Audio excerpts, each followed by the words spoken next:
अच्छा देखो, लास्ट वाली क्लास में हमने ओएम का इंट्रोडक्शन कंप्लीट किया था कि ओएम सब्जेक्ट में क्या क्या है। ठीक है।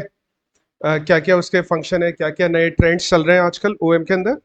आज हम स्टार्ट करेंगे फर्स्ट चैप्टर, डिमांड फोरकास्टिंग। यानी वैसे तो चैप्टर नंबर 2 है तुम्हारे नोट्स में, लेकिन वैसे फर्स्ट चैप्टर है डिमांड फोरकास्टिंग। अच्छा है ना, डिमांड फोरकास्टिंग जो है ना, डिमांड फोरकास्टिंग वाला चैप्टर, ये इंपॉर्टेंट चैप्टर है। ठीक है। ये इंपॉर्टेंट चैप्टर है, बहुत बार क्वेश्चन आए हैं यहाँ से। और ज्यादातर जो क्वेश्चन आए हैं ना यहाँ से, वो प्रैक्टिकल क्वेश्चन आए हैं। हम एग्जाम में आए हुए क्वेश्चंस भी करेंगे साथ के साथ सॉल्व। लेकिन डिमांड फोरकास्टिंग इंपॉर्टेंट चैप्टर है, क्वेश्चन काफी बार आए हैं। ज्यादातर यहाँ से प्रैक्टिकल क्वेश्चन पूछा गया है डिमांड फोरकास्टिंग से। ठीक है। सो बेसिकली डिमांड होती है कस्टमर की रिक्वायरमेंट्स। कस्टमर हमसे क्या डिमांड कर रहा है, कस्टमर की रिक्वायरमेंट क्या है। अगर हम डिमांड की डेफिनेशन पढ़े तो डिमांड की डेफिनेशन है रिक्वायरमेंट और and desired of consumer customers. Consumer की रिक्वायरमेंट क्या है, कंज्यूमर की डिजायर क्या है, उसको बोला जाता है डिमांड। और फोरकास्टिंग का मतलब क्या होता है, प्रिडिक्शन।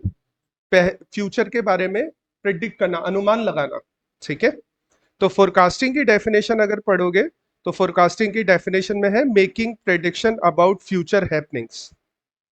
फ्यूचर में क्या होने वाला है उसके बारे में अनुमान लगाना। सो बेसिकली अगर मैं डिमांड फोरकास्टिंग को मर्ज करूंगा तो डिमांड फोरकास्टिंग हो गई कि फ्यूचर में कस्टमर किस तरह के प्रोडक्ट की डिमांड करेगा, फ्यूचर में कस्टमर किस तरह की सर्विस की डिमांड करेगा, तो हम उसको क्या बोलेंगे, डिमांड फोरकास्टिंग बोलेंगे। जैसे कि आज पहले के टाइम में है ना, कस्टमर टीवी के साथ रिमोट मांगता था कि हमें ऐसा टीवी चाहिए जो रिमोट से हम ऑपरेट कर सके।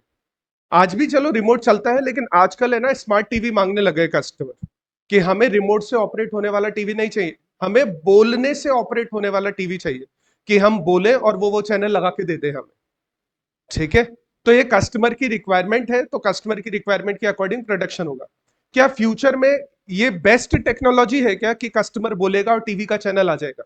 क्या ये बेस्ट टेक्नोलॉजी है? नहीं ना। कस्टमर सोचेगा और टीवी चैनल आ जाएगा। तो फ्यूचर इसी चीज को लेकर, यानी फ्यूचर में कंपनी इसी चीज को लेकर, एआई को लेकर, यानी आर्टिफिशियल इंटेलिजेंस को लेकर काम कर रही है कि कस्टमर सिर्फ सोचेगा और वो टीवी चैनल तुम्हारे सामने आ जाएगा। ठीक है। तो ये चीज ऑर्गेनाइजेशन को पता है कि पहले के लोग है ना, जब चैनल वगैरह सेट किया करते थे, वो ट्यूनर आता था, ट्यूनर, पुराने टीवी में ट्यूनर लगा होता था, उसको है ना इधर उधर करके सेट किया करते थे पहले के लोग चैनल। जैसे है ना एफएम रेडियो में वो ट्यूनर लगा होता है, छोटा सा एक ट्यूनर लगा होता है, तुम उसमें 98.3 चाहिए तुम्हें, कौन सा एफएम, 100 एफएम चाहिए, कौन सा चाहिए, तो तुम उसके अकॉर्डिंग सेट करते हो। ऐसे पहले टीवी में ट्यूनर लगा होता था। पहले के लोग उसमें खुश थे, लेकिन बाद में लोग उससे परेशान हो गए क्योंकि लोग रिमोट देखना स्टार्ट कर चुके थे मार्केट के अंदर। तो बाद में रिमोट यूज किया जाने लगा। आज भी लोग रिमोट यूज करके खुश है, लेकिन फ्यूचर में अभी भी ऐसा चल ही रहा है, करंटली भी ऐसा चल रहा है कि लोग रिमोट भी यूज नहीं करना चाहते। वो बोलना चाहते हैं सिर्फ बोलकर, और वो चाहते हैं कि सामने टीवी पर चैनल आ जाए। पॉसिबल तो है ना ऐसा? तुम्हें ऐसा थोड़ी लग रहा है कि आज की डेट में सर ऐसा तो हमने कभी टीवी देखा ही नहीं। ठीक है, चलो कोई बात नहीं, टीवी नहीं देखा, एलेक्सा के बारे में सुना है, अपने फोन के बारे में सुना है, तुम बोलो हे गूगल बोलते ही एक्टिवेट हो जाता है वो। ठीक है, और काम करना स्टार्ट कर देता है। तुम बोलो गाना सर्च करके बताओ मेरे को, तो वो गाना सर्च करके। तो फ्यूचर में कस्टमर की किस तरह की डिमांड रहने वाली है, उस चीज को फोरकास्ट करना, उसको बोला जाता है डिमांड फोरकास्टिंग बोला जाता है। सो बेसिकली डिमांड फोरकास्टिंग के बेस पर ऑर्गेनाइजेशन है ना परफॉर्म करती है, प्रोडक्शन एंड सर्विस को प्लान करती है। उसके अलावा कितना प्रोडक्शन करना है उसके अकॉर्डिंग उसको इन्वेंट्री भी तो बनानी पड़ेगी, उसके अकॉर्डिंग रॉ मटेरियल खरीदना पड़ेगा उसको। अच्छा, उसके अलावा अपनी लोकेशन क्या रहेगी उसकी, और किस तरह का उसका प्रोसेस डिजाइन रहेगा, किस तरह की टेक्नोलॉजी रहेगी, कितने फंड की रिक्वायरमेंट रहेगी, कितने लोगों की रिक्वायरमेंट रहेगी, इन सब चीजों को लेकर डिसीजन लिया जाता है यहाँ पर। कितना फंड चाहिए, कितने लोग चाहिए, कैसी टेक्नोलॉजी चाहिए, सब चीजों की रिक्वायरमेंट है। जैसे कि इंडिया के लिए बुलेट ट्रेन नई है, इंडिया में अभी तक कोई बुलेट ट्रेन चल नहीं रही है, इंडिया के लिए बुलेट ट्रेन नई है। पहली बार बुलेट ट्रेन चलेगी 2023 के लास्ट तक चल जाएगी, और मुंबई से लेके अहमदाबाद के बीच में चलेगी। तो फर्स्ट बुलेट ट्रेन है इंडिया के लिए, वो नई है, लेकिन वो लास्ट नहीं है, और भी बुलेट ट्रेन बनेगी। अब और बुलेट ट्रेन बनेगी, कौन से एरिया में बननी चाहिए, कौन से स्टेशन से कनेक्ट होनी चाहिए, फेयर कितना रहेगा, खर्चा कितना आएगा, टेक्नोलॉजी क्या यूज करेंगे, ये सब चीजों का डिसीजन होगा। कितने रॉ मटेरियल के लिए रिक्वायरमेंट रहेगी, रॉ मटेरियल बेसिकली वहां पर सबसे ज्यादा चाहिए होता है स्टील, कितने स्टील की रिक्वायरमेंट रहेगी, कैसी टेक्नोलॉजी की रिक्वायरमेंट रहेगी, इन सब चीजों के बारे में पहले ही अंदाजा लगा लेना, बोला जाएगा डिमांड फोरकास्टिंग। अच्छा, डिमांड फोरकास्टिंग जो है ना, वो डिपेंड करता है, यानी फोरकास्टिंग छोटी भी हो सकती है, और फोरकास्टिंग यानी प्रिडिक्शन है वो छोटे पीरियड के लिए भी हो सकता है, और प्रिडिक्शन बड़े पीरियड के लिए भी हो सकता है। तो फोरकास्टिंग नेक्स्ट जो टॉपिक है, रेंज ऑफ फोरकास्टिंग है वैसे तो यहां पर, ठीक है, range of forecasting period. Forecasting depend on the purpose which is forecast, which for forecast is made. Forecast कर क्यों रहे हैं, ठीक है, जैसे कि एक ऐसे मान लो आईफोन 14 अभी लॉन्च हुआ रिसेंटली, 3-4 महीने पहले। आईफोन 14 अपनी मार्केटिंग कब तक करेगा, जब तक 15 लॉन्च नहीं हो जाए, और 15 लॉन्च हो गया उसके बाद भी 14 की मार्केटिंग करता रहेगा क्या? एक मिनट वेट करना, एक मिनट वेट करना। तो इसका मतलब अगर मैं आईफोन 14 की मार्केटिंग के बारे में प्रिडिक्शन करूंगा तो मेरे को कब तक करनी होगी, ज्यादा से ज्यादा 1 साल, 1 साल, ठीक है। कई प्रोडक्ट ऐसे होंगे जिनकी मार्केटिंग काफी लंबे टाइम तक होगी, क्योंकि टीवी बार बार लॉन्च नहीं होते, टीवी इतनी ज्यादा डिमांड नहीं रखते जितनी मोबाइल फोन डिमांड रखते हैं, तो टीवी बार बार लॉन्च नहीं होते, तो टीवी की मार्केटिंग करूंगा तो मैं अगले 3-4-5 साल तक करता रहूंगा टीवी को मार्केट। तो डिमांड, ये जो फोरकास्टिंग की रेंज है ना, ये डिपेंड करती है कि किस तरह का फोरकास्ट कर रहे हो। अगर मान लो तुम्हें किसी को हायर करना है, तुम्हें किसी को रिक्रूट करना है, तो तुम क्या सोचोगे, उसको 6 महीने तक के लिए रिक्रूट करने के बारे में सोचोगे, या उसको लॉन्ग टर्म के लिए रिक्रूट करने के बारे में सोचोगे? लॉन्ग टर्म के लिए सोचोगे ना, कि आगे ऑर्गेनाइजेशन में तुम्हारे साथ वो 5-10 साल तक काम कर सके, ऐसे ही बंदे को रिक्रूट करोगे। यानी अगर तुम्हें रिक्रूटमेंट के लिए फोरकास्टिंग करनी है तो कैसी करनी पड़ेगी, लॉन्ग टर्म करनी पड़ेगी। तो जैसी फोरकास्टिंग की जा रही है ना, उसके अकॉर्डिंग उसकी रेंज डिसाइड होती है।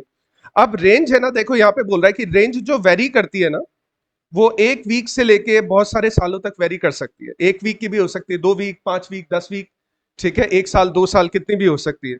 यहाँ पे बोल रहा है कि है ना शॉर्ट रेंज। अब देखो यहाँ पे फर्स्ट पॉइंट में ध्यान से पढ़ना, शॉर्ट रेंज जो फोरकास्टिंग है ना, वो 1 वीक, 2 वीक, या 1-2 महीने के लिए हो सकती है, ठीक है। मीडियम रेंज जो फोरकास्टिंग है ना, वो 3 महीने से 6 महीने के लिए हो सकती है, और लॉन्ग रेंज फोरकास्टिंग 1 साल, 2 साल, 5 साल, 10 साल, इस तरह से कर सकते हैं। तो यहाँ पे है ना, अब देखो है ना, कुछ प्रॉब्लम है, कुछ प्रॉब्लम है, देखो बुक में ही प्रॉब्लम है, मैं कुछ नहीं कर सकता इसका। बुक में जब रेंज ऑफ पीरियड के बारे में बात कर रखी है, तो उसने देखो शॉर्ट रेंज के लिए कितना टाइम बोला है, 2-3 महीने, मीडियम रेंज के लिए बोला है 6 महीने, और लॉन्ग रेंज के लिए बोला है साल भर।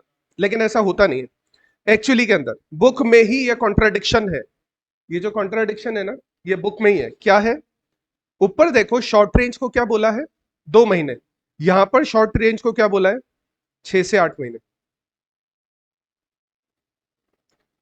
ठीक है, 3 महीने, 6 महीने, 8 महीने के लिए बोला। तो तुम है ना ऐसे याद मत रखना,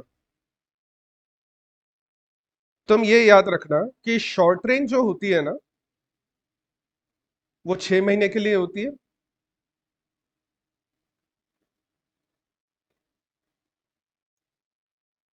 मीडियम रेंज जो होती है ना, वो होती है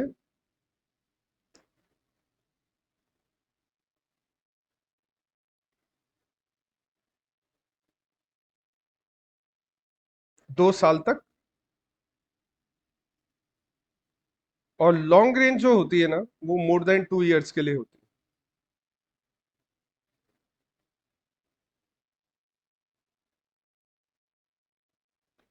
शॉर्ट रेंज होती है, छोटे रेंज के लिए होती है, 6 महीने के लिए होती है। मीडियम रेंज होती है 2 साल के लिए, और 2 साल से अगर ज्यादा करना है तो उसको लॉन्ग रेंज बोला जाएगा, ठीक है। तो तुम ये वाला पॉइंट याद रख लेना, शॉर्ट रेंज होती है 6 महीने के लिए होती है। अच्छा, शॉर्ट रेंज में क्या क्या आता है, एमसीक्यू आता है इस चीज पर, कि कौन सी फोरकास्टिंग शॉर्ट रेंज में आती है, कौन सी फोरकास्टिंग मीडियम रेंज में आती है, कौन सी फोरकास्टिंग लॉन्ग रेंज में आती है। अगर हमें इन्वेंट्री रिक्वायरमेंट के बारे में पता लगाना है कि अगला बैच का प्रोडक्शन करने के लिए हमें कितना रॉ मटेरियल चाहिए, हमें अगले बैच का प्रोडक्शन करने के लिए, जैसे for example iPhone 15, Apple iPhone 15 का प्रोडक्शन करेगा, वैसे एप्पल खुद प्रोड्यूस नहीं करता है, प्रोड्यूस करती है कंपनी जिसका नाम है फॉक्सकॉन, ठीक है। चलो, लेकिन मैं अभी एग्जांपल के लिए for the sake of argument मैं बोल देता हूं कि एप्पल प्रोड्यूस कर रही है, तो एप्पल आईफोन 15 के प्रोडक्शन के लिए उसको कितना रॉ मटेरियल चाहिए, कितने टाइम में वो डिसाइड कर लेगा, इसकी फोरकास्टिंग वो कितने टाइम में कर लेगा, या प्रिडिक्शन कितने टाइम के लिए कर लेगा, कितने टाइम में कर देगा? 15-20 दिन, एक महीने के अंदर वो प्रिडिक्शन कर देगा कि 10,000 यूनिट्स बनानी है, एक यूनिट बनाने में इतना मटेरियल लगेगा, तो 10,000 यूनिट्स बनाने में कितना मटेरियल चाहिए होगा, कर देगा। ठीक है, तो इन्वेंट्री हमें कितनी चाहिए, उसके अलावा हम ट्रांसपोर्ट कैसे करेंगे फिनिश गुड्स को, कितना टाइम लगेगा इस चीज को सोचने में, एक दिन, 2 दिन, ट्रांसपोर्ट कैसे करेंगे? मान लो तुम एक सेलर हो अमेजोन पर, तुम्हारे को कोई एक बंदा, तुम मोबाइल फोन सेल करते हो, तुम्हारे को एक मोबाइल फोन की तुम्हारे पास ऑर्डर आ जाता है, तुम उसको ट्रांसपोर्ट करने में कितना टाइम लगाओगे? सेम डे, एक दिन, 2 दिन, जल्दी से ट्रांसपोर्ट कर दोगे? ऐसा नहीं एक साल बाद ट्रांसपोर्ट कर रहे हो कि आपको मोबाइल डिलीवर होगा 1.5 साल के बाद में, ऐसा नहीं ना, जल्दी ट्रांसपोर्ट करना स्टार्ट कर दोगे। ठीक है, एक आदमी एक मशीन कितना काम करेगी, कैसे डिसाइड करोगे? अपना शेड्यूल हर रोज बनता है ना, हर एक टीचर की number of classes daily change होती है, तुम देखना हर रोज शेड्यूल बन के आएगा तुम्हारे पास में, हर रोज, आज मेरी 3 घंटे क्लास है, कल मेरी 5 घंटे क्लास होगी, फिर मेरी 2 घंटे होगी, फिर मेरी छुट्टी हो जाएगी, हर रोज चेंज हो रही है ये, तो शॉर्ट रेंज हो गया। ठीक है, वर्किंग कैपिटल तो वैसे भी शॉर्ट रेंज होती है, वर्किंग कैपिटल का मतलब है डे टू डे कितनी कैपिटल की रिक्वायरमेंट रहेगी।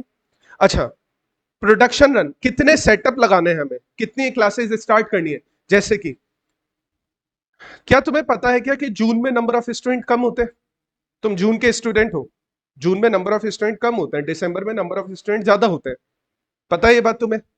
तो जून में नंबर ऑफ स्टूडेंट कम होंगे ना, तो क्लासेस भी कम होगी, कितने टाइम के लिए? 6-8 महीने के लिए ही होगा ना ऐसा, फिर दिसंबर वाले बैच स्टार्ट हो जाएंगे, तो नंबर ऑफ क्लासेस बढ़ जाएगी, वापस से ये 6-8 महीने के लिए चलेगा, ज्यादा टाइम के लिए नहीं चलेगा, तो ये सब शॉर्ट रेंज के अंदर आता है।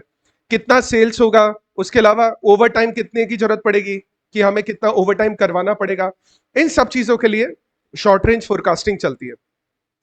मीडियम रेंज जो फोरकास्टिंग होती है ना, वो लगभग 2 साल के लिए होती है। ठीक है, जैसे कि ध्यान से देखना, यहां पे लिखा हुआ है बजट, बजट कितने टाइम के लिए बनाया जाता है? 1 साल के लिए, तो 1-2 साल के लिए मीडियम रेंज में आ जाएगा, क्योंकि मैंने लिखा है 6 महीने से ऊपर जाते ही मीडियम रेंज में आ जाएगा। ठीक है, डिविडेंड साल में एक बार या 2 बार कंपनी डिविडेंड देती है, इससे ज्यादा डिविडेंड नहीं देती है, तो डिविडेंड पॉलिसी बनाई जाएगी साल में एक बार। अच्छा, उसके अलावा तुम गाड़ी की सर्विस करवाते हो, कितनी बार करवाते हो साल में? एक बार, यानी ऐसे 2 बार भी करवाओ तो ऐसे बोल दो 6 महीने में, 6-8 महीने में एक बार करवा लेते हो तुम, तो इसका मतलब ये मीडियम रेंज में आ गया। मेंटेनेंस जो होता है ना, वो मीडियम रेंज के अंदर आ जाता है। एसी की सर्विस साल में एक बार होती है, एसी की सर्विस, जरूरी नहीं है हर मेंटेनेंस मीडियम रेंज में आए, कंफ्यूज मत होना, ज्यादातर मेंटेनेंस मीडियम रेंज में आते हैं। फैक्ट्री में जो हमारी मशीनरी वगैरह लगी होती है, हम उनकी हर साल सर्विस करवा लेते हैं वहां पर। ठीक है, उसके अलावा शेड्यूलिंग वगैरह बनाएंगे, ये शेड्यूलिंग तो बाद में पढ़ोगे, ये शेड्यूलिंग पे पूरा चैप्टर आएगा। कैपेसिटी एडजस्टमेंट, अभी मेरी क्लासेस ज्यादा चल रही है, क्योंकि है ना, ध्यान से समझना इस चीज को,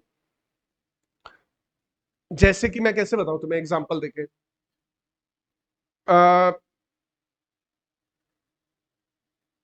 जैसे कि है ना, ऐसा मान लो कि जैसे सरकारी नौकरी का कोई एग्जांपल, तो जैसे मैं एसएससी वाली कुछ क्लासेस ले रहा हूं, मैं आरएएस वाली कुछ क्लासेस ले रहा हूं। आरएएस के बच्चे, तुम सोचो, एक चीज सोच के बताओ, आरएएस के बच्चे हमेशा क्लासेस में हमेशा ज्यादा ही रहेंगे या कम ज्यादा होते रहते हैं? हमेशा ज्यादा ही रहेंगे? नहीं, जब भी आरएएस की वैकेंसी का अनाउंसमेंट होगा, तो नंबर ऑफ स्टूडेंट दुनिया भर के आ जाएंगे, फिर 50,000 बच्चे आएंगे। ऐसे मार्केट में, पूरे मार्केट में, ऐसे पूरे मार्केट में रहते हैं 500-700 हजार बच्चे रहते हैं। जयपुर के मार्केट में 1000 बच्चे हैं, लेकिन जैसे ही वैकेंसी का अनाउंसमेंट होगा, 50,000 बच्चे मार्केट में पुश हो जाएंगे। अच्छा, कितने टाइम तक रहेंगे? एक साल, क्योंकि है ना, पहले तो 2-3 महीने बाद उनका प्री होगा, फिर मेंस होगा, फिर इंटरव्यू होगा, तो एक साल का पीरियड हो जाता है उसमें कब, तो लगभग 1 साल के लिए रहेंगे। फिर वैकेंसी है ना 2-3 साल तक नहीं आएगी, फिर कम हो जाएंगे बच्चे, फिर एक पीरियड आएगा, वापस से स्टूडेंट बढ़ जाएंगे। अच्छा, मान लो मैं अगर किसी ऐसे इंस्टीट्यूट में पढ़ा रहा हूं, तो मैं क्या कर रहा हूं, 1-2 साल के लिए मेरी कैपेसिटी कम हो जाती है, मैं नंबर ऑफ क्लासेस कम ले रहा हूं, और 1-2 साल के लिए वापस से नंबर ऑफ क्लासेस मेरी बढ़ जाती है। तो अगर ऐसा कैपेसिटी ऊपर नीचे होती है ना, तो उसमें भी अपना ये काम आता है, मीडियम रेंज फोरकास्टिंग काम आता है। लॉन्ग रेंज फोरकास्टिंग 5-10 साल के लिए, 2 साल से ऊपर 5-10 साल के लिए, 10-15 साल तक भी चलती है ये, ठीक है। कैपिटल एक्सपेंडिचर, जमीन खरीदनी है फैक्ट्री के लिए, मशीन खरीदनी है फैक्ट्री के लिए, कितने साल के लिए सोचोगे? लॉन्ग पीरियड ना। ऐसी मशीन खरीदना पसंद करोगे जो अगले 5-10 साल चल सके। तुम ऐसा ही लैपटॉप खरीदना पसंद करोगे जो तुम अगले 5-10 साल यूज कर सको। तुम ऐसा ही मोबाइल फोन यूज करना पसंद करोगे जो अगले 4-5 साल यूज कर सको। मोबाइल फोन के साथ चीज अलग हो जाती है, क्योंकि है ना, एक तो उसकी एक्सचेंज वैल्यू मिलती है और एक इतने ज्यादा महंगे नहीं है, इसलिए मोबाइल फोन जल्दी जल्दी चेंज हो जाते हैं। अदरवाइज ऐसा ही मोबाइल फोन देखते हो ना कि जो आज की डेट में लेटेस्ट हो, जो अगले 2-3-4 साल तुम यूज कर सको। टीवी, मान लो तुम्हें घर में टीवी चाहिए, तुम कैसा टीवी देखोगे? जो 1 साल 2 साल में खराब हो जाए, या जो अगले 5-10 साल यूज कर सको? कार देख रहे हो तुम, एक कार कैसी देखोगे? लॉन्ग पीरियड के लिए। तो अगर तुम अपनी ऑर्गेनाइजेशन के लिए कोई लोकेशन ढूंढ रहे हो, कोई जगह ढूंढ रहे हो, कोई मकान ढूंढ रहे हो, कोई फैक्ट्री ढूंढ रहे हो, कोई मशीनरी ढूंढ रहे हो, तो लॉन्ग पीरियड के लिए करोगे ना वहां पे कैपिटल एक्सपेंडिचर जो भी करेंगे। अब यहाँ पे लिखा हुआ भी है, फ्यूचर डेवलपमेंट के लिए या नई फैसिलिटीज को एक्वायर करने के लिए। अच्छा, कैश फ्लो, जैसे कि कैश फ्लो का मतलब ये होता है, एक चीज बताओ, क्या कोई भी नई ऑर्गेनाइजेशन जितना भी वो एक्सपेंडिचर कर रही है, अच्छा एक चीज, चलो इसको पहले, कॉस्ट दो तरह की होती है, वेरिएबल और फिक्स्ड, ठीक है। वैसे तो सेमी वेरिएबल भी होती है, लेकिन मैं ज्यादा डिटेल में नहीं जाऊंगा। मेनली दो तरह की होती है, वेरिएबल कॉस्ट और फिक्स कॉस्ट, ठीक है। उसके अलावा कैपिटल एक्सपेंडिचर्स भी होते हैं। कैपिटल एक्सपेंडिचर जो शुरुआत में तुम पैसा लगा रहे हो, ठीक है। क्या एक कंपनी कैपिटल एक्सपेंडिचर को जल्दी से अर्न करना चाहेगी क्या? कि जो उसने शुरुआत में मशीन खरीदी, जो उसने शुरुआत में लैंड खरीदी, फैक्ट्री का कंस्ट्रक्शन किया, वो सब 1 साल में आ जाए उसके पास में पैसा? वो ऐसा चाहेगी? कंपनी शुरुआत में यही चाहेगी ना कि उसके जो वेरिएबल एक्सपेंसेस लग रहे हैं वो सारे के सारे रिकवर हो जाए। ऐसा तो नहीं चाहेगी कि जो उसने फिक्स खर्चा कर दिया वो सारा का सारा रिकवर। मान लो तुमने एक इंस्टीट्यूट स्टार्ट किया, तुमने उसके लिए एक जगह खरीद ली, उसके बाद उसमें कंस्ट्रक्शन भी करवा लिया, और जो भी तुम्हें अंदर वगैरह मशीनरी वगैरह लगानी थी तुमने लगा ली, और तुम्हारा टोटल खर्चा लगा 20 लाख रुपए का। अब तुम क्या चाहोगे, कितने स्टूडेंट आ जाए? तुम यही चाहोगे ना, इतने स्टूडेंट आ जाए कि जो लाइट बिजली का खर्चा है वो निकल जाए, मेरा खर्चा निकल जाए, मेरे साथ जो टीचर्स पढ़ा रहे हैं उनका खर्चा निकल जाए। इतना ही चाहोगे शुरुआत में। बाकी तुम और खर्चे जो तुमने इन्वेस्टमेंट किया है, जो तुमने एक्सपेंडिचर किया है, उसको भी तुम निकालना चाहोगे। लेकिन वो ऐसे नहीं निकलेगा कि साल भर में निकल गया या 2 साल में निकल गया। उसको निकालने में टाइम लगेगा, अगले 5-10-15 साल लग जाएंगे उसको निकालने में। तो यहां पर है ना, जो वो कैश फ्लो की बात कर रहा है ना, वो उसी कैश फ्लो के बारे में बात कर रहा है कि जो हम एक्स्ट्रा कैश उठा रहे हैं सेल्स के थ्रू, जिससे हम कैपिटल एक्सपेंडिचर को सेट ऑफ कर रहे हैं, तो उसके बारे में बात कर रहे हैं। अच्छा, फ्यूचर में तुम्हें कितने लोगों की रिक्वायरमेंट रहेगी, कि किस तरह के लोगों की रिक्वायरमेंट रहेगी, कौन से स्किल के लोग चाहिए होंगे, और मैन पावर की रिक्वायरमेंट रहेगी, वो लॉन्ग टर्म के लिए तुम सोचोगे। अच्छा, कितने मटेरियल की रिक्वायरमेंट रहेगी, लेकिन ये जो मटेरियल की रिक्वायरमेंट है ना, ये लॉन्ग टर्म के लिए होनी चाहिए, ठीक है। और ये केवल ऐसी कंपनी के लिए होनी चाहिए जहां पर कंटिन्यूअस प्रोडक्शन हो रहा हो,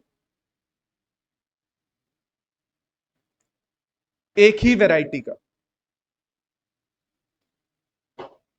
कंटिन्यूअस प्रोडक्शन हो रहा हो एक ही वैरायटी का।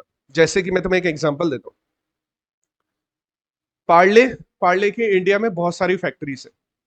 मुंबई में एक फैक्ट्री है, राजस्थान में भी एक फैक्ट्री है अलवर के अंदर, बंगाल में भी एक फैक्ट्री है, तमिलनाडु में भी एक फैक्ट्री है। मैंने तुम्हें फर्स्ट डे भी एग्जांपल दिया था इस चीज का। पार्ले का सबसे ज्यादा बिकने वाला प्रोडक्ट क्या है?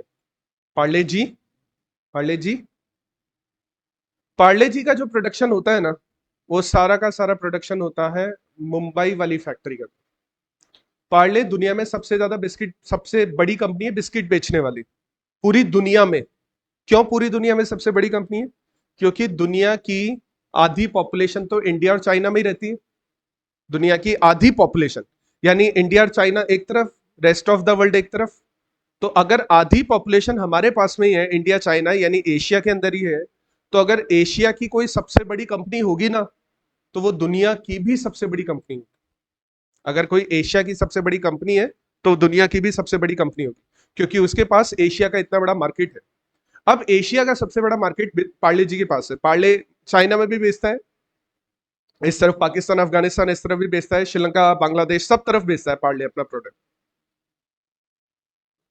अब उसका सबसे ज्यादा बिकने वाला प्रोडक्ट है पार्ले जी। अच्छा, पार्ले जी पिछले कुछ सालों में बदला है क्या? सोच के बताओ मेरे को, क्या बदला है? टेस्ट, मटेरियल, ऐसा कुछ बदला है क्या? अच्छा, अब अगर वो एक ही जैसा प्रोडक्ट बना रहा है अगले, अच्छा एक बात बताओ, अगले 10 सालों में कुछ बदलने वाला है क्या उसके अंदर? तुम सोच सकते हो सकता है सर बदल जाए, है ना, उसमें वो बादाम लगाना स्टार्ट कर दे, है ना, बीच में, और कुछ काजू डालना स्टार्ट कर दे, काजू बादाम डाल के उसने 2020 बना दिया। ठीक है, तो ऐसा होगा नहीं कि कुछ और एक्स्ट्रा, वो हमेशा पार्ले जी ही बनाता रहेगा। कंटिन्यूअस प्रोडक्शन हो रहा है वहां पर, मैं खुद विजिट करके आया हूं मुंबई वाली फैक्ट्री को। एक सेकंड भी प्रोडक्शन रुकता नहीं है वहां पर, जब तक मशीन खराब नहीं हो जाए। मशीन खराब हो जाती है तो बात अलग है, अगर मशीन खराब नहीं है ना, तो एक सेकंड भी प्रोडक्शन नहीं रुकता है, पूरा 24 घंटे तक प्रोडक्शन चल रहा होता है। सारा कुछ काम रोबोट्स कर रहे हैं, रोबोट्स का मतलब सॉफ्टवेयर कर रहे हैं, बॉट्स कर रहे हैं, सारा का सारा काम। एक भी ह्यूमन काम नहीं कर रहा, ह्यूमन लास्ट में आता है, एकदम पैकेट वगैरह बनाते हैं ना, तब बंदे को लगाते हैं, अदरवाइज उसके पहले बंदे का कोई रोल नहीं है। सारा का सारा काम मशीन के थ्रू, बॉट्स के थ्रू हो रहा है। 24 घंटे प्रोडक्शन चल रहा है, एक ही एक चीज का प्रोडक्शन कर रहे हैं। क्या वो रॉ मटेरियल एक साथ बहुत सारी क्वांटिटी में खरीद लेंगे? और क्या वो एक बड़े फार्मर को अगले 2-4 साल का कॉन्ट्रैक्ट दे देंगे कि तुम गेहूं का प्रोडक्शन करो और मेरे को भेज देना सारा का सारा? जो भी बड़ा फार्मर होगा उसको वो दे देंगे। जैसे इंडिया में इतना ज्यादा ध्यान नहीं दिया जाता, अदरवाइज है ना, मैकडोनल्ड्स के अंदर ये जो फ्रेंच फ्राइज का कल्चर है ना, ये मैकडोनल्ड्स ने स्टार्ट किया था। तो फ्रेंच फ्राइज जो बनते हैं ना, वो थोड़े बड़े पटेटो से बनते हैं, थोड़े बड़े आलू से बनते हैं, वो थोड़ा बड़ा होता है साइज के अंदर। अब वो होता है केवल महाराष्ट्र के अंदर, केवल महाराष्ट्र के अंदर होता है। अच्छा, इतना नहीं हो पाता कि वो इंडिया की डिमांड को सेटिस्फाई कर दे, तो इसीलिए ना इंडिया में वो चलता है कि बड़ी फ्राइज भी ऑप्शन में आती है, छोटी फ्राइज भी आती है ऑप्शन में, मीडियम फ्राइज भी आती है ऑप्शन में। तुमने देखा होगा मैकडोनल्ड्स में मीडियम फ्राइज आती है, लार्ज फ्राइज आती है, स्मॉल फ्राइज आती है, अलग अलग तरह के ऑप्शन आते हैं। क्योंकि इंडिया को बड़ी फ्राइज, इतना पटेटो का प्रोडक्शन नहीं होता कि उस एक पर्टिकुलर आती है, एक पर्टिकुलर पटेटो होता है वो, उसका इतना ज्यादा प्रोडक्शन नहीं होता कि इंडिया में वो डिमांड को सेटिस्फाई कर सके। अब महाराष्ट्र में होता है और कुछ बड़े फार्मर्स है उसके, मैकडोनल्ड ने उनके साथ में कॉन्ट्रैक्ट किया हुआ है 5 साल का, 10 साल का, कि जितना भी आपके पास पोटैटो होगा आप सारा का सारा हमको बेच दोगे। ठीक है, तो अगर कोई ऑर्गेनाइजेशन कंटिन्यूस प्रोडक्शन कर रही है, एक ही वैरायटी का प्रोडक्शन कर रही है, तो वो लॉन्ग टर्म के लिए मटेरियल रिक्वायरमेंट को प्लान करेगी। अच्छा, रिसर्च एंड डेवलपमेंट के बारे में सोचोगे तो ऐसा रिसर्च, ऐसा डेवलपमेंट करने के बाद, जैसे मान लो रिसर्च करने के बाद प्रोडक्शन किया जाता है। जैसे कोविड की वैक्सीन बनाई गई, तो रिसर्च के बाद में ही बनाई गई होगी, पहले रिसर्च किया होगा वैक्सीन पर, फिर टेस्ट किया होगा, फिर फाइनल करके फिर बताया होगा कि ठीक है वैक्सीन। ऐसी ही वैक्सीन बनाई गई होगी ना रिसर्च एंड डेवलपमेंट के बाद, जो अगले कई सालों तक यूज कर सको। ठीक है, तो रिसर्च एंड डेवलपमेंट ये भी सब लॉन्ग टर्म के लिए होता है यहां पर ऑर्गेनाइजेशन के अंदर। नेक्स्ट है स्टेप्स इन फोरकास्टिंग। कुछ फोरकास्टिंग की स्टेप्स होती है, ये पढ़ लो, आसान है। सबसे पहले फोरकास्ट क्यों किया जा रहा है, ये हमें पता लगाना है कि फोरकास्ट क्यों कर रहे हैं। ठीक है, मैन पावर के लिए कर रहे हैं, रिसर्च एंड डेवलपमेंट के लिए कर रहे हैं, ट्रेनिंग के लिए कर रहे हैं, सेल्स के लिए कर रहे हैं, वर्किंग कैपिटल के लिए कर रहे हैं, क्यों कर रहे हैं फोरकास्ट। अच्छा, अगर हमने एक बार ये डिसाइड कर लिया कि फोरकास्ट क्यों कर रहे हैं, तो हमें पीरियड के बारे में पता लग जाएगा उसका। मैन पावर के लिए कर रहे हैं तो लॉन्ग टर्म, वर्किंग कैपिटल के लिए कर रहे हैं तो शॉर्ट टर्म, कैपेसिटी एडजस्टमेंट के लिए कर रहे हैं तो मीडियम टर्म, हमें उसका पता लग जाएगा। अच्छा, जैसा फोरकास्टिंग है ना, तुम आगे पढ़ोगे, फोरकास्टिंग दो तरह की होती है, क्वालिटेटिव और क्वांटिटेटिव, तुम आगे पढ़ोगे। क्वालिटेटिव में हम कोई कैलकुलेशन नहीं करते, लेकिन क्वांटिटेटिव नाम आते ही कैलकुलेशन होना स्टार्ट हो जाता है वहां पर। एक तो हम फोरकास्टिंग करते हैं बस अंदाजा लगा के, एक हम फोरकास्टिंग करते हैं जहां पर हम मार्केट में जाते हैं, हम डेटा कलेक्ट करते हैं, और डेटा कलेक्ट करने के बाद उसको डेटा पर कैलकुलेशन करके हम सॉल्व करके बताते हैं कि क्या रहने वाला है मार्केट। अच्छा, उसके बाद हम मेथड का अंदाजा लगाते हैं कि मेथड कौन सा होगा, क्वालिटेटिव होगा, क्वांटिटेटिव होगा। क्योंकि अगर तुम देखोगे ना, क्वालिटेटिव में भी बहुत सारे तरीके, क्वांटिटेटिव में भी बहुत सारे तरीके। अच्छा, उसके बाद जैसा भी मेथड होगा उसके अकॉर्डिंग इंफॉर्मेशन गैदर की जाएगी, इंफॉर्मेशन कलेक्ट की जाएगी। अब इंफॉर्मेशन जब कलेक्ट की जाती है ना, तो इंफॉर्मेशन के कलेक्ट करने के भी दो सोर्स होते हैं। स्टेट्स में पढ़ा होगा तुमने, प्राइमरी और सेकेंडरी। प्राइमरी अगर तुम खुद कलेक्ट करते हो तो प्राइमरी, अगर किसी और ने कलेक्ट कर रखी है और तुम उसे यूज कर रहे हो तो सेकेंडरी। ठीक है, प्राइमरी सोर्स डेटा खुद कलेक्ट किया जाता है इटसेल्फ। सेकेंडरी जहां पर आउटसाइड से डेटा कलेक्ट होता है कि किसी और मैगजीन ने, न्यूज़पेपर ने, इंटरनेट पर कुछ डेटा रखा हुआ है, तुमने उसको पिक कर लिया, वो तुम्हारे लिए सेकेंडरी होगा। और डेटा कलेक्ट कर लिया तुमने, उसके बाद तुम स्टार्ट कर दोगे फोरकास्टिंग। फोरकास्टिंग करना स्टार्ट कर दोगे। अब जब फोरकास्टिंग स्टार्ट करोगे तो फोरकास्टिंग करने के दो मेथड होते हैं। सबसे पहला है क्वालिटेटिव मेथड। अब क्वालिटेटिव मेथड में कोई कैलकुलेशन नहीं होगी और क्वांटिटेटिव मेथड में कैलकुलेशंस होगी। क्वालिटेटिव मेथड, सर्वे करोगे। सबसे पहला तरीका है सर्वे करोगे मार्केट के अंदर। मार्केट के अंदर जैसे तुमने देखा होगा, बहुत सारे नए रेस्टोरेंट जब ओपन होते हैं तो नए रेस्टोरेंट में तुम खाना खाने जाते हो तो वहां पर एक सर्वे फीडबैक फॉर्म तुमसे फिल करवाया जाता है कि आपको हमारा रेस्टोरेंट कैसा लगा, कौन सी चीज ज्यादा अच्छी लगी, कौन सी चीज में और ज्यादा इंप्रूवमेंट किया जा सकता है। ठीक है, तुमने नए रेस्टोरेंट, तुम भी ऐसा ही करोगे। मान लो अगर तुम एक नया रेस्टोरेंट ओपन कर रहे हो तो तुम भी आने वाले कस्टमर से फीडबैक फॉर्म भरवाओगे। आपको क्या चीज अच्छी लगी, आपका नाम क्या है, आपकी एज क्या है, आपका फोन नंबर क्या है, क्या चीज आपको अच्छी लगी, क्या चीज अच्छी नहीं लगी, किसको इंप्रूव किया जा सकता है, खाने में आपको क्या अच्छा लगा, मेन कोर्स अच्छा लगा, डेजर्ट अच्छे लगे, क्या चीज अच्छी लगी आपको। तो इन सब चीजों का तुम फीडबैक लोगे कस्टमर से। और कस्टमर से फीडबैक लेने के बाद बहुत सारे कस्टमर का फीडबैक तुम्हारे पास में होगा, तो उन सारे फीडबैक को ऑब्जर्व करोगे और उसमें जो सबसे अच्छी बातें लिखी होगी उनको तुम अप्लाई करोगे अपने बिजनेस के अंदर। और ऐसा सब करते हैं। जैसे कि मार्केट में जैसे अमेजन फ्लिपकार्ट पे सेलर अपना फोन सेल करते हैं, तो फोन सेल जब करते हैं तो लोग उनको रेटिंग देते हैं ना, 3 स्टार रेटिंग देते हैं, कई लोग 4 स्टार रेटिंग देते हैं, कई लोग 5 स्टार रेटिंग देते हैं। अच्छा, रेटिंग देने के बाद वो लिखते भी है कि क्या क्या अच्छाइयां हैं, वो लिखते भी है कि क्या क्या बुराइयां हैं। और बहुत सारे लोग ऐसा करते हैं। अब ऑर्गेनाइजेशन क्या करती है, वो सारा डेटा उठाती है और जब अगला फोन बनाएगी ना, तो वो क्या करेगी, जो भी प्रॉब्लम्स हैं उनको दूर करने की कोशिश करेगी।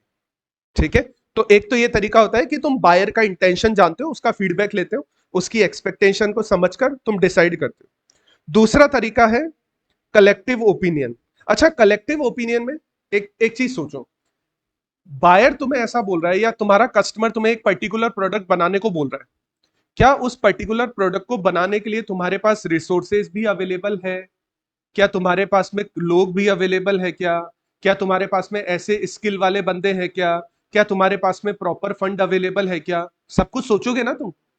मान लो तुम्हें कस्टमर आके फीडबैक देके गया कि आपके रेस्टोरेंट का एम्बियंस अच्छा नहीं है। एम्बियंस का मतलब होता है दिखने में अच्छा नहीं है, खाना अच्छा है, सर्विस अच्छी है, प्राइस ठीक है, लेकिन रेस्टोरेंट दिखने में अच्छा नहीं लग रहा। ठीक है, अब तुम्हारे को बहुत सारे कस्टमर ने फीडबैक दिया कि तुम्हारा रेस्टोरेंट का एम्बियंस अच्छा नहीं है, दिखने में अच्छा नहीं लग रहा बिल्कुल भी। तुम सोचोगे कि हमारे रेस्टोरेंट का एम्बियंस हम अच्छा करने की कोशिश करते हैं, क्या ये चीज तुम जो मैनेजर है उनको बताओगे या नहीं बताओगे। अच्छा, मैनेजर बोलेगा भैया फंड अवेलेबल नहीं है, रेस्टोरेंट का एम्बियंस अच्छा नहीं है, समझ में आता है, लेकिन फंड अवेलेबल नहीं है, तो क्या तुम कर दोगे स्टार्ट एम्बियंस को इंप्रूव करना। तो तुम क्या सोचोगे, सिर्फ बायर के हिसाब से नहीं सोचोगे, तुम अपने हिसाब से भी सोचना स्टार्ट करोगे कि क्या वाकई में हम वो इंप्रूवमेंट कर सकते हैं या नहीं कर सकते। तो कंपोजिट ओपिनियन में क्या आता है कि ऑर्गेनाइजेशन में काम करने वाले जो सेल्समैन होते हैं, ब्रांच मैनेजर्स होते हैं, एरिया मैनेजर होते हैं, सेल्स मैनेजर होते हैं, इन सबसे बातचीत की जाती है और इन सबसे बातचीत करने के बाद में ही डिसाइड किया जाता है कि क्या हम कर सकते हैं या नहीं कर सकते। जैसे कि फॉर एग्जाम्पल, तुम किसी रेस्टोरेंट में खाना खाने गए और तुमने किसी जैसे ऐसा मान लो कि तुमने किसी पास्ता का ऑर्डर कर दिया, तुमने पास्ता ऑर्डर किया फॉर एग्जांपल, ऐसा मान लो। वो बंदा जाएगा, जो सर्वर होगा, जो तुम्हारे को सर्व कर रहा है, वेटर बोलते हैं जिसको पर, वो वेटर जाएगा शेफ के पास में, शेफ को बोलेगा एक पास्ता का ऑर्डर आया। अब शेफ ये बोलेगा कि भैया पास्ता खत्म हो गया, पास्ता खत्म हो गया, हम पास्ता का ऑर्डर और ज्यादा नहीं देंगे, आगे आने वाले कस्टमर को मना कर देना। अब तुम्हारे पास में वो वेटर आके क्या बोलेगा, पास्ता खत्म। अच्छा, यूजर की डिमांड क्या थी, पास्ता, लेकिन क्या ऑर्गेनाइजेशन के पास रिसोर्सेज अवेलेबल थे वो बनाने के, नहीं थे। तो कैसे पता लगेगा? सिर्फ यूजर की डिमांड को फुलफिल करना है या ऑर्गेनाइजेशन के रिसोर्सेज को भी देखना पड़ेगा? दोनों चीजें देखनी पड़ेगी ना। तो कलेक्टिव ओपिनियन में आता है कि ऑर्गेनाइजेशन में काम करने वाले लोगों से भी बातचीत करनी पड़ेगी। अच्छा, उसके अलावा एग्जीक्यूटिव से बातचीत करनी पड़ेगी। एग्जीक्यूटिव होते हैं ऑर्गेनाइजेशन का टॉप मैनेजमेंट, और ऑर्गेनाइजेशन के जो टॉप मैनेजमेंट होते हैं ना, उनको बोला जाता है एग्जीक्यूटिव। जैसे कि तुमने पढ़ा होगा ना, जैसे CMO chief marketing officer, CEO chief executive officer, CFO chief finance officer, COO chief operation officer, इनको बोला जाता है एग्जीक्यूटिव, बोला जाता है ऑर्गेनाइजेशन। ये किस किस फील्ड से होते हैं? Marketing, finance, production, HR, operations, बहुत सारी अलग अलग फील्ड से होते हैं। इनसे भी ओपिनियन लिया जाता है, एक्सपर्ट का ओपिनियन लिया जाता है। ऑर्गेनाइजेशन से ओपिनियन ले लिया, ऑर्गेनाइजेशन में काम करने वाले लोगों से ले लिया, ऑर्गेनाइजेशन में काम करने वाले टॉप मैनेजमेंट जिसको एग्जीक्यूटिव बोला उनसे ले लिया। अब बाहर वाले लोगों से भी तो ओपिनियन लिया जा सकता है जो मार्केट में एक्सपर्ट है। जैसे कि मान लो हमें, तो हमारी एक कंपनी है जो कार्स बनाती है, कार का प्रोडक्शन करती है। तो हमारी कंपनी ने कस्टमर की रिक्वायरमेंट को समझकर नई कार का प्रोडक्शन करना स्टार्ट कर दिया। अच्छा, उस नई कार के प्रोडक्शन में marketing manager, operation manager, production manager सब लोग राजी थे, तो हमने कार का प्रोडक्शन करना स्टार्ट कर दिया। अच्छा, अब एक बात बताओ, कार प्रोड्यूस होते ही मार्केट में आ जाएगी क्या सेल होने के लिए? तो फिर कुछ लोगों को दी जाएगी टेस्ट करने के लिए। अच्छा, कुछ लोगों को दी जाएगी टेस्ट करने के लिए, और कुछ है ना उनका क्रैश टेस्ट करवाया जाएगा, कुछ कार ऐसे ही खराब कर दी जाएगी क्योंकि उनको सेफ्टी रेटिंग भी देनी होती है। तो कुछ लोगों को ड्राइव करने के लिए दी जा रही है, कुछ स्पेसिफिक लोगों को ही दी जाएगी या ऐसे ही रैंडम किसी को बाजार से उठा के सेलेक्ट कर लेंगे, आ जाओ कार चला के देखो, आ जाओ कार चला के, कैसे करेंगे? कुछ स्पेसिफिक लोगों को ही देंगे। क्या वो कार चलाने के एक्सपर्ट होते हैं क्या? क्या वो कार चला, तुम भी अगर दोगे तो ऐसे ही लोगों को दोगे ना जो कार चलाने के एक्सपर्ट है। जैसे कि तुम लोग मोबाइल फोन का अनबॉक्सिंग देखते हो इंटरनेट, यूट्यूब पर, क्या सब लोगों को दे दिया जाता है क्या मोबाइल अनबॉक्स करने के लिए? किन लोगों को दिया जाता है? जो एक्सपर्ट होते हैं उन्हीं को दिया जाता है। तो सेम उसी तरह से तुम अपनी नई कार लॉन्च कर रहे हो मार्केट में, तो सबसे पहले एक्सपर्ट को दोगे, एक्सपर्ट को दोगे और उससे पूछोगे कि क्या क्या अच्छी बातें हैं और क्या क्या बुरी बातें हैं, उसका ओपिनियन भी लोगे, और उसका ओपिनियन के बाद फिर मार्केट में टेस्ट करना स्टार्ट कर दोगे तुम। ठीक है, मार्केट में लोगों को देना स्टार्ट कर दोगे। ठीक है, कुछ एक लोगों को देकर स्टार्टिंग में कम क्वांटिटी दोगे ताकि तुम्हें प्रॉब्लम्स के बारे में पता लग सके। स्टार्टिंग में कहीं भी नई कार लॉन्च होती है ना, तो नई कार लॉन्च होते ही मार्केट में ऐसा नहीं होता है सब लोगों के लिए अवेलेबल होती है। नई कार लॉन्च होने के बाद कई बार तो ऐसा होता है कुछ लोगों को 6 8 10 महीने साल भर वेट करना पड़ता है। बलेनो लॉन्च हुई थी, जैसे अभी महिंद्रा की वो लॉन्च हुई है ना, आ, नहीं नहीं, एक और वो बड़ी सी गाड़ी है, वो है ना खुद, वो तो ठीक है एडवर्टाइजमेंट था, लेकिन वो जो महिंद्रा का वो ओनर है आनंद महिंद्रा, उसको भी 2 महीने बाद मिली थी। क्या नाम है उसका? महिंद्रा ने लोगो चेंज करते ही लॉन्च की थी वो गाड़ी, मेरे को नाम याद नहीं आ रहा उसका। सी से, एस से ऐसा कुछ स्टार्ट है उसका, मेरे को याद नहीं आ रहा। अब ठीक है चलो कोई बात नहीं, मैं याद करके बता दूंगा। अदरवाइज किसी ने बताया क्या? नहीं नहीं, जरूरी नहीं है ना कन्हैया, ये डिपेंड करता है कि तुम्हारा किस तरह का फोरकास्टिंग है, तुम्हारा शॉर्ट रेंज है, मीडियम रेंज है, लॉन्ग रेंज है, तुम्हें कोई एक यूज करना है, तुम्हें कोई सारे यूज करने हैं।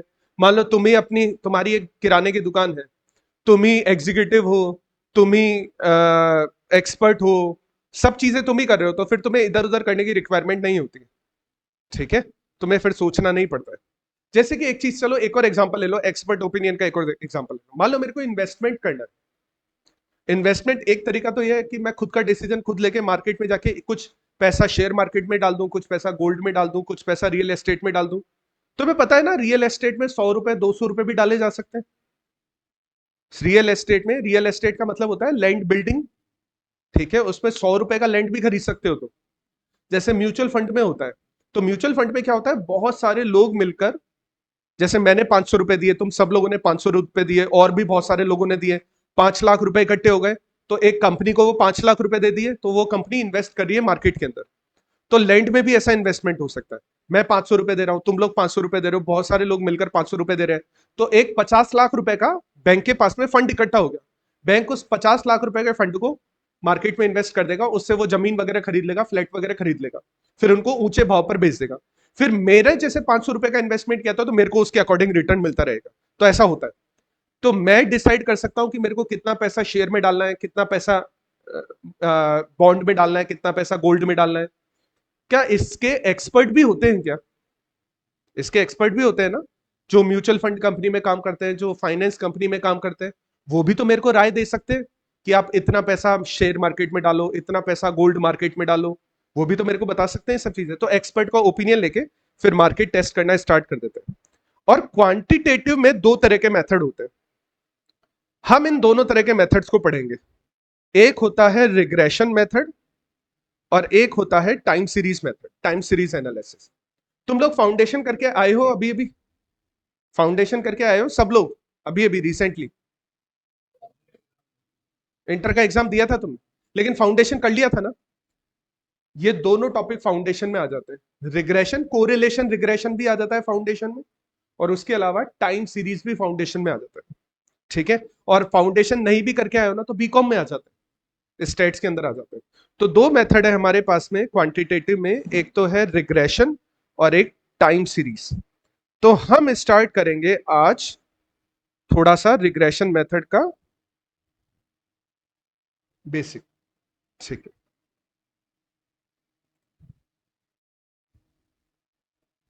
ठीक है। तो हम फोरकास्टिंग कर रहे हैं। मैं आज में स्टार्ट करवा रहा हूं। पहले तो सबसे पहले रिग्रेशन मेथड। Regression method.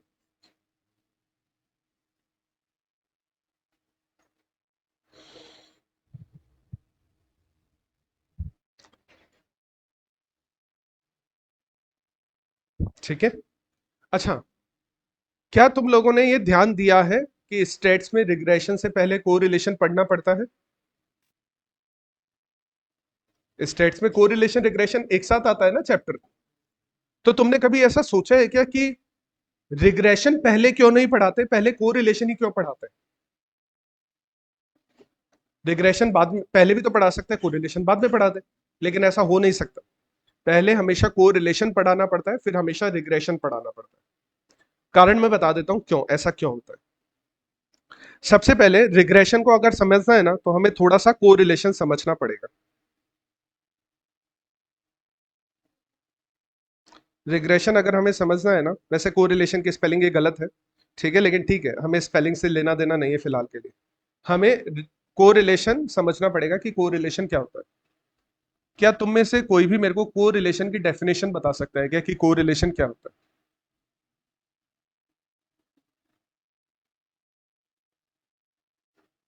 नहीं।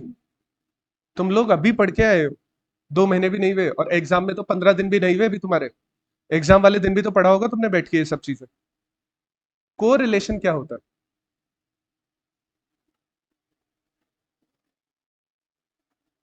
हाँ ठीक है, लेकिन कन्हैया है ना, सिर्फ जरूरी नहीं है दो वेरिएबल्स हो, दो से ज्यादा भी हो सकते हैं। ठीक है। तो अगर दो ही वेरिएबल हो ना तो हम उसको फिर बाय रिलेशन भी बोल सकते हैं, लेकिन को रिलेशन बोलने का मतलब ही है दो या दो से ज्यादा वेरिएबल्स के बीच में जो रिलेशनशिप होती है, दो या दो से ज्यादा वेरिएबल्स के बीच में जो रिलेशनशिप होती है उसको को रिलेशन बोला जाता है। क्या तुम्हें यह भी ध्यान है क्या कि को रिलेशन दो तरह का होता है, पॉजिटिव और नेगेटिव? को रिलेशन की वैल्यू +1 से -1 के बीच में होती है ना, ये तो पक्का ध्यान है ना। तो +1 से -1 के बीच में वैल्यू होती है, तो कोरिलेशन की वैल्यू या तो पॉजिटिव आएगी या कोरिलेशन की वैल्यू नेगेटिव आएगी। तो कोरिलेशन दो तरह का होता है, पॉजिटिव और नेगेटिव। ठीक है। तो सबसे पहले कोरिलेशन को अगर मैं स्टार्ट करूं तो कोरिलेशन को समझाना ऐसे स्टार्ट कर सकता हूं कि कोरिलेशन जो होता है ना, कोरिलेशन वो दो तरह का होता है। कोरिलेशन को आर से रिप्रेजेंट करते हैं। एक और चीज ध्यान रखना, कुछ स्टूडेंट आर ऐसा लिखते हैं। ठीक है, ये ठीक है, आर के हिसाब से ठीक है, लेकिन को रिलेशन का आर तुम्हें ऐसा ही लिखना। को रिलेशन का आर जो है वो ऐसा ही लिखना है, क्योंकि ये एक साइन है। साइन को साइन की तरह ही लिखा जाता है। ठीक है। थोड़ा भी इधर उधर होता है ना तो साइन के मतलब चेंज हो जाते हैं। जैसे कि ये किसका साइन है, और मैं इसको थोड़ा सा ऐसा कर दूं तो मल्टीप्लाई बन जाएगा, थोड़ा सा घुमाने से ही। थोड़ा भी साइन इधर उधर होता है ना तो उसका मतलब चेंज हो जाता है। तो जैसा कोरिलेशन का साइन होता है वैसा ही तुम्हें लिखना है। तो देखो मैं बात कर रहा हूं कोरिलेशन की। सबसे पहले मैं इसलिए बात कर रहा हूं क्योंकि मैं तुम्हें पहले कोरिलेशन के एक बार बताना ही पड़ेगा। कोरिलेशन अगर तुम समझते हो तो कोरिलेशन होता है अपना दो तरह का। कोरिलेशन अपना दो तरह का होता है, ठीक है। एक होता है पॉजिटिव, एक होता है नेगेटिव। अच्छा, अगर तुम्हें कोरिलेशन की डेफिनेशन के बारे में नहीं पता था तो ये तो पक्का है तुम्हें पॉजिटिव नेगेटिव के बारे में भी नहीं पता होगा। अगर मैं पॉजिटिव नेगेटिव की डेफिनेशन पूछूं तो पता है? न, पता है? नहीं? चलो सुनो। मान लो हमारे पास में दो वेरिएबल है, एक्स सर, और वाई। दो वेरिएबल सेम होते हैं ना, उसको तो पॉजिटिव कहते हैं। सेम डायरेक्शन में चलते हैं तो, है ना? Yes sir. और जो आप अपोजिट डायरेक्शन में चलते हैं ना, वो बिल्कुल नेगेटिव बिल्कुल होगा। बिल्कुल बिल्कुल करेक्ट है। देखो ध्यान से समझना, अगर दो वेरिएबल सेम डायरेक्शन में चल रहे हैं तो उसको बोला जाएगा पॉजिटिव कोरिलेशन। मतलब यह है कि अगर x की वैल्यू इंक्रीज हो रही है तो y की वैल्यू भी इंक्रीज होनी चाहिए। अगर x की वैल्यू डिक्रीज हो रही है तो y की वैल्यू भी डिक्रीज होनी चाहिए। अगर दो वेरिएबल सेम डायरेक्शन में चल रहे हैं ना, अगर दो वेरिएबल सेम डायरेक्शन में चल रहे हैं तो उनके बीच में जो रिलेशन होगा वो पॉजिटिव रिलेशन होगा। जैसे कि मैं एक एग्जांपल दे देता हूं तुम्हें यहां पर। एक तो है वेरिएबल टेम्परेचर और एक है सेल ऑफ कोल्ड ड्रिंक्स।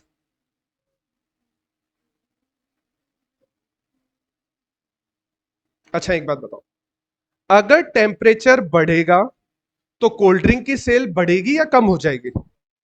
कम हो जाएगी। अभी तुमने कम बोला था लेकिन अगर टेम्परेचर बढ़ रहा है तो कोल्ड ड्रिंक की सेल भी बढ़ती जाएगी ना। अच्छा, अगर टेम्परेचर बढ़ रहा है तो आइसक्रीम की सेल बढ़ेगी या कम हो जाएगी? बढ़ जाएगी, ठीक है। तो अगर टेम्परेचर बढ़ रहा है तो सेल ऑफ कोल्ड ड्रिंक भी इंक्रीज होगा। तो दोनों सेम डायरेक्शन में चल रहे हैं। अब देखा, अगर टेम्परेचर कम हो रहा है तो सेल ऑफ कोल्ड ड्रिंक्स भी कम हो जाएगी ना। तो इसको हम क्या बोलेंगे कि टेम्परेचर और कोल्ड ड्रिंक की सेल के बीच में पॉजिटिव रिलेशन है। टेम्परेचर और कोल्ड ड्रिंक की सेल के बीच में पॉजिटिव रिलेशन है। अच्छा, तुमने ये भी पढ़ा होगा इकोनॉमिक्स में, इनकम और डिमांड। अगर तुम्हारी इनकम बढ़ रही है तो तुम प्रोडक्ट की ज्यादा डिमांड करोगे ना, तुम्हारी डिमांड भी बढ़ जाएगी। अगर तुम्हारी इनकम बढ़ रही है तो तुम्हारी डिमांड भी बढ़ेगी। अगर तुम्हारी इनकम कम हो रही है तो तुम्हारी डिमांड भी कम हो जाएगी। पढ़ा है तुमने लॉ ऑफ डिमांड के अंदर? तो इसका मतलब हम बोलेंगे कि इनकम और डिमांड के बीच में पॉजिटिव रिलेशन है, ठीक है। दोनों अगर सेम डायरेक्शन में चल रहे हैं तो नेगेटिव रिलेशन क्या होगी? जैसे दो वेरिएबल एक्स और वाई, अगर एक्स इंक्रीज होगा ना तो वाई होगा डिक्रीज, और अगर एक्स डिक्रीज होगा तो वाई होगा इंक्रीज। तो ये है हमारी ऑपोजिट डायरेक्शन, ये है हमारी ऑपोजिट डायरेक्शन, ये है हमारी ऑपोजिट डायरेक्शन। एग्जाम्पल दू? चलो एग्जाम्पल दे लो। वैसे तो मैं ना क्वांटिटी और डिमांड का यानी प्राइस और डिमांड का, अगर किसी प्रोडक्ट की प्राइस बढ़ती है ना तो उसकी डिमांड कम हो जाती है। लेकिन मैं तुम्हें दूसरा एग्जांपल दे देता हूं इसमें। मैं दे देता हूं टेम्परेचर और सेल ऑफ हीटर, ठीक है। मिलता जुलता एग्जांपल दे देता हूं। अच्छा एक बात बताओ, अगर टेम्परेचर बढ़ता जाएगा तो लोग ज्यादा से ज्यादा हीटर खरीदेंगे क्या? हीटर तो पहले ही हो गया बाहर, ठीक है। तो हीटर की सेल कम हो जाएगी, एसी की सेल बढ़ जाएगी, पॉजिटिव रिलेशन है। गीजर की सेल कम हो जाएगी, वुलन गारमेंट्स की सेल कम हो जाएगी। तो टेम्परेचर बढ़ेगा, हीटर की सेल कम हो रही है, तो टेम्परेचर और हीटर की सेल के बीच में नेगेटिव रिलेशनशिप है। अच्छा, अगर टेम्परेचर कम होगा तो हीटर की सेल इंक्रीज हो जाएगी, तो कौन सा रिलेशनशिप बोला जाएगा? नेगेटिव, क्योंकि दोनों अपोजिट डायरेक्शन में चल रहे हैं। और भी तुम एग्जांपल ले सकते हो जैसे प्राइस और क्वांटिटी का, कि अगर किसी भी कमोडिटी की प्राइस इंक्रीज होती है तो उसकी डिमांड डिक्रीज हो जाती है। अगर किसी भी प्रोडक्ट की, जैसे भी टमाटर की प्राइस इंक्रीज हो गई थी ना, दुनिया भर की चली गई थी, 400 रुपए 300 रुपए किलो चला गया था। तो लोग जितना टमाटर घर में सलाद बनाकर खा रहे थे, वो सबने सलाद बनाकर खाना बंद कर दिया। सब्जी में जरूरत है तो टमाटर यूज कर रहे थे, अदरवाइज अनार उससे सस्ता मिल रहा था। तो लोग टमाटर से ज्यादा बेटर सोच रहे थे कि अनार की ग्रेवी बनाकर, क्योंकि है ना, टमाटर का दूसरा ऑल्टरनेटिव है, तुम अनार को यूज कर सकते हो ग्रेवी बनाकर। ठीक है। तो लोगों ने क्या किया कि टमाटर की जगह अनार यूज करना स्टार्ट कर दिया, क्योंकि टमाटर बहुत महंगा था, 300 रुपए किलो 400 रुपए किलो, अभी भी महंगा ही चल रहा है, अभी भी सस्ता नहीं हुआ। लोग दूसरे ऑप्शन पर चले गए, यानी प्राइस बढ़ी तो उसकी डिमांड कम हो गई मार्केट के, और प्राइस और डिमांड के बीच में इस तरह की रिलेशनशिप चलती है। अब तुम ऐसा भी बोल सकते हो कि सर वहां पे कुछ एक्सेप्शन होते हैं, जैसे रोटी की प्राइस, आटे की प्राइस बढ़ेगी लेकिन डिमांड भी बढ़ेगी, वो ठीक है, एक्सेप्शन की बात नहीं कर रहा मैं, एक जनरल आइडिया की बात कर रहा हूं। जनरली ऐसा ही होता है कि किसी भी कमोडिटी की प्राइस इंक्रीज होती है ना, जैसे मान लो मोबाइल फोन की प्राइस बढ़ जाएगी, अभी जो मोबाइल फोन 15,000 के मिल रहे हैं वो 25,000 के मिलने लग जाए, तो लोग उतना ही खरीदेंगे क्या, या कम हो जाएंगे? कम हो जाएंगे ना। तो मैं एक जनरल आइडिया दे रहा हूं कि जनरली ऐसा ही होता है। अब ये है कोरिलेशन। कोरिलेशन तुम्हें केवल डायरेक्शन के बारे में बताता है कि सेम डायरेक्शन है या अपोजिट डायरेक्शन। ठीक है। जैसे मेरा एक एग्जांपल समझना, मेरी मेरी कंपनी है, उसका पिछले 5 साल का डेटा बता रहा हूं मैं तुम्हें। 2019,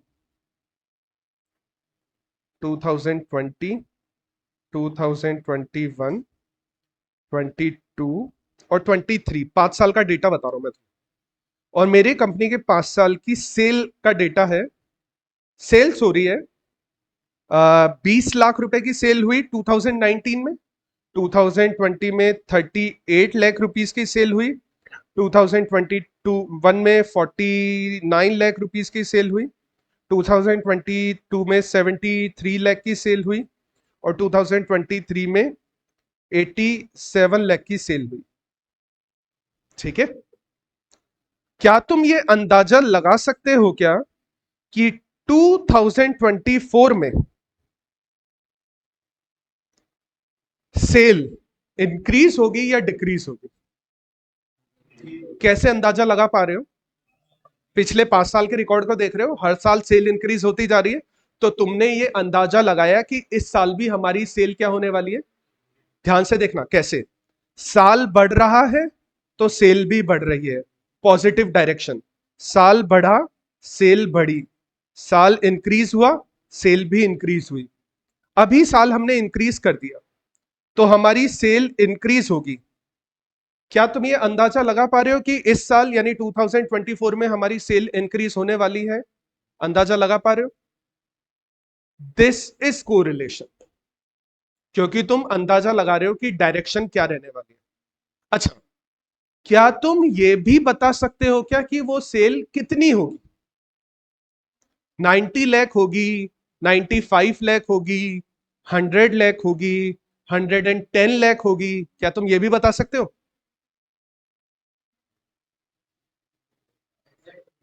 एग्जैक्ट नहीं बता सकते, लेकिन अंदाजा लगा सकते हो क्या? कैसे अंदाजा लगा सकते हो, तो कैसे?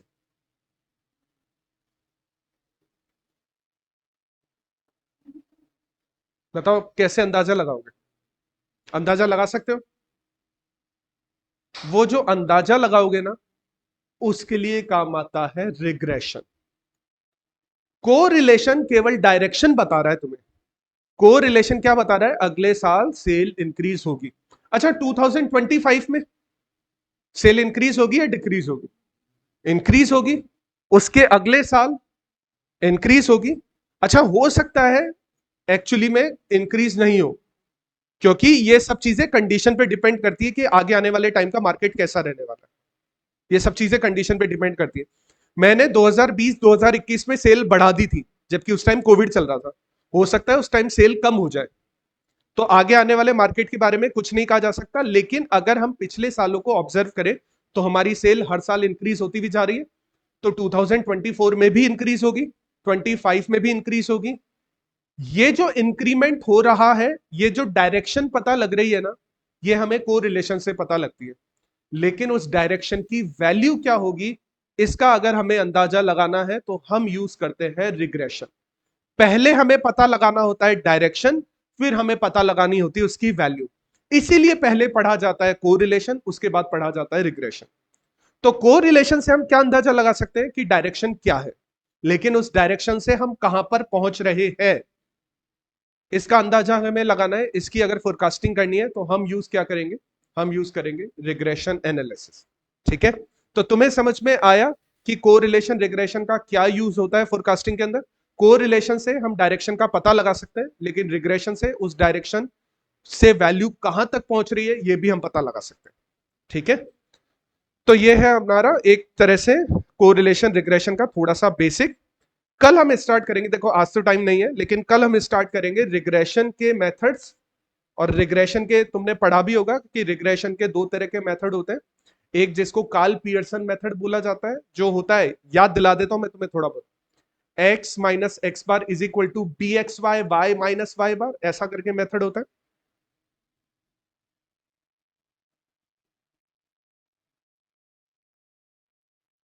ऐसा करके मेथड होता है। तुमने पढ़ा होगा एक्स ऑन वाई इक्वेशन होती है, वाई ऑन एक्स इक्वेशन होती है, वो सब चीजें भी है, वो हम कल वाली क्लास में कंटिन्यू करेंगे। ठीक है, आज के लिए फिर इतना ही काफी है। मेथड्स वगैरह रिग्रेशन मेथड हम कल वाली क्लास में कंटिन्यू करते हैं। सर हाँ बोलो। अगर प्राइस अगर प्राइस फ्लैक्चुएट ना होके जैसे 2023 में 87 लाख है और 2024 में भी 87 लाख रह सकती है क्या वो? हाँ बिल्कुल रह सकती है, मैंने ये बोला ना कि ये सब चीजें मार्केट पर डिपेंड करती है कि मार्केट तुम्हें कैसा रिस्पॉन्स दे रहा है। जैसे मान लो नहीं सर, पिछले फिर कई वो सालों से सीएमए में कोरिलेशन स्टूडेंट, ही क्या जाएगा? पिछले कई सालों से सीएमए के स्टूडेंट बढ़ रहे हैं। ठीक है, क्यों? क्योंकि सीए करने में ज्यादा टाइम लगता है। सीए में ट्रेनिंग 3 साल की होती है। अभी तो मेरे को अभी बताना मत, लेकिन सीए में ट्रेनिंग 3 साल की होती है, सीएमए की ट्रेनिंग 15 महीने की होती है। तो सीएमए जल्दी बन जाते हैं। लेकिन क्या तुम्हें पता है कि सीए ने अपने ट्रेनिंग 3 साल की जगह 2 साल की कर दी है, और अपना कोर्स जितना पहले मुश्किल था उससे आसान कर दिया है। क्या अब भी सीएमए में स्टूडेंट बढ़ते रहेंगे क्या, या अब कुछ स्टूडेंट जो सीएमए में बढ़ने वाले थे वो सीए के अंदर मूव कर जाएंगे? मूव कर जाएंगे ना, क्योंकि कोर्स आसान हो गया, पीरियड कम हो गया है, टाइम कम लगेगा अब उसके अंदर। सीएमए से 6 महीने ज्यादा लगेंगे या 1 साल ज्यादा लगेगा। और अगर मैं वैसे बताऊं, फैक्चुअली बताऊं, तो सीए को लोग ज्यादा प्रिफर करते हैं सीएमए से। फैक्ट तो यही है कि सीए को लोग ज्यादा प्रिफर करते हैं। सीएमए को ज्यादा प्रिफर इसलिए करते हैं क्योंकि इसमें टाइम कम लगता है। ठीक है, अभी तक तो ऐसा ट्रेंड है। लेकिन सीए ने और भी कम कर दिया ट्रेनिंग पीरियड। मान लो जो ट्रेनिंग पीरियड अभी उसका 2 साल का है ना, उसने 1 साल ही कर दिया। अब और ज्यादा स्टूडेंट सीए के अंदर बढ़ जाएंगे और सीएमए के अंदर कम हो जाएंगे। तो पिछले सालों का ट्रेंड चल रहा था कि सीएमए के स्टूडेंट बढ़ रहे हैं, लेकिन नया मार्केट में जो चेंज हुआ उसकी वजह से सीएमए के स्टूडेंट कम होना स्टार्ट हो सकते हैं। तो ये सब चीजें हम तो सिर्फ अंदाजा लगा सकते हैं, हम सिर्फ प्रिडिक्शन कर सकते हैं। वो प्रिडिक्शन सही होगा या नहीं होगा, ये सब चीजें मार्केट पर डिपेंड करती है कि मार्केट कैसा रेस्पॉन्स दे रहा है। ठीक है, तो हो सकता है कि अगले साल भी 87 लाख की सेल रहे, हो सकता है 87 से कम भी हो जाए एक्चुअली के अंदर, लेकिन हम उसका अंदाजा नहीं लगा सकते। हम अंदाजा लगा सकते हैं तो वो हम रिग्रेशन के थ्रू केवल पता लगा सकते हैं। एक्चुअल में क्या आने वाला है उसके बारे में कुछ नहीं सोच सकते। जैसे तुम्हारे साथ भी होता है ना, तुम तैयारी अच्छी करके गए हो, पेपर आसान आ गया तुम्हारा, तो जितनी तुम तैयारी करके गए हो ना उससे ज्यादा नंबर आ जाएंगे। तुम तैयारी ठीक ठाक करके गए हो, लेकिन पेपर मुश्किल आ गया, तो जितनी तुमने तैयारी की थी ना उससे भी कम नंबर आएंगे। तो तुमने अंदाजा लगाया था, एक्चुअल में क्या होगा वो तुम कह नहीं सकते कि एक्चुअल में क्या होने वाला। ठीक है, अभी फिर इतना ही करते हैं और फिर अपन कल वाली क्लास में डिस्कस करते हैं। आज के लिए इतना ही करते हैं।